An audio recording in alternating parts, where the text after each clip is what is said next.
Hey, it's Pastor Mike, just done preaching on Psalm 2 in our second installment in our Psalm series.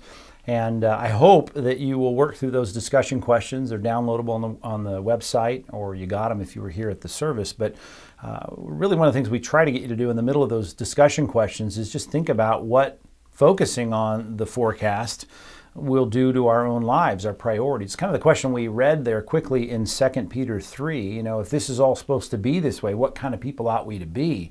And that's a great place to start. That's how the discussion should go. If you're in a home fellowship group, I hope you'll really focus on that. I mean, just thinking about the fact that the forecast is not rosy for a rebellious world, what should we do about that as God's people?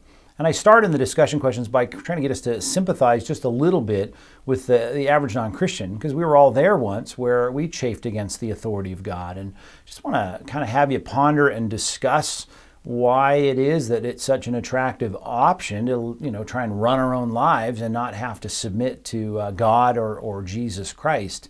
Obviously, I'll lead you in the next question to think about, why that was a losing proposition. And at some point, because of God, we come to our senses, and by the Spirit of God, we get the point that we can't live that way. It doesn't make any sense, and that the God that we're chafing against is the God that wants to save us and wants to free us from the penalty of our own sin and rebellion. So I hope it's a good discussion, and I hope that you all do work through all of those questions. I pointed out one sermon and one book that I hope that you will spend time referring to if you need to. One is on the Fear of God by John Bunyan. There's plenty of books on that list, but that one, just an old classic book. You may need to read it slowly, some antiquated language, but really helpful. And then that sermon I did on the man in the jungle, which is such a common reason people don't want to respond to the gospel. They're concerned about some theoretical man in the jungle. So that is there for you, along with a bunch of other sermons that we try to put at least 4 or 5 of them on there to cross-reference for you, which are all available on Focal Point, Focal Point Radio, or focalpointministries.org, or also fpr.info. Lots of ways to get there.